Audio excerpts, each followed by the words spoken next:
time for bike culture in Metro Manila. I've been seeing a growing trend on social media calling for more cycling in Metro Manila. Since the threat of the coronavirus is real, and since sharing public transportation only increases your chance of getting the virus, doesn't riding a bike solo make a ton of sense? I've walked around Quezon City many times, and they have dedicated bike lanes on the sidewalks for people to, ride their bikes and commute to work. Even though it's present in Quezon City, it is not always present in the greater Metro Manila area. Let me tell you a fun story.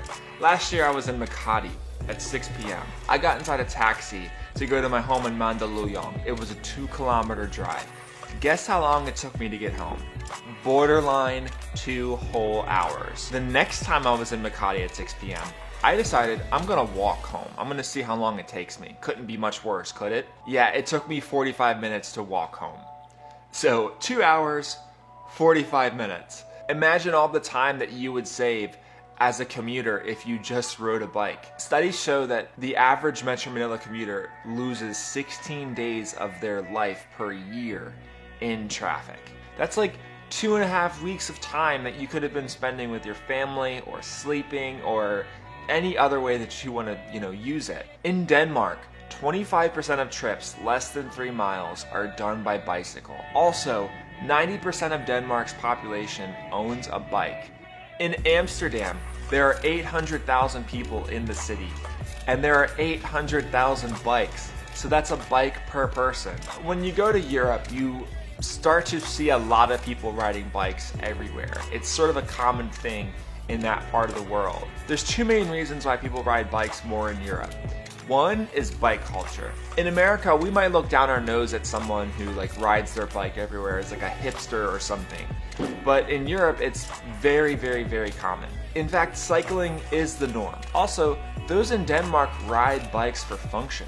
They don't ride bikes like Americans for health or for a workout or for it's like a status symbol or something. It's ingrained into the way that they do things. The second reason is bike infrastructure. In Denmark, bike lanes are very present in the cities and they're well maintained, and the government spends a lot of money to make sure that infrastructure for bikes is present. They even have bike superhighways that connect nearby suburbs to main city centers. City investment in bike infrastructure is crucial if you want that culture to thrive. So, how do we inject bike culture here in Metro Manila? Recently, Philippine cycling's major stakeholders actually had a meeting and convened together. They were discussing how bike culture could take hold here in Metro Manila. There's already bike lane infrastructure in Iloilo City, Quezon City, Antipolo City, and Pasig City.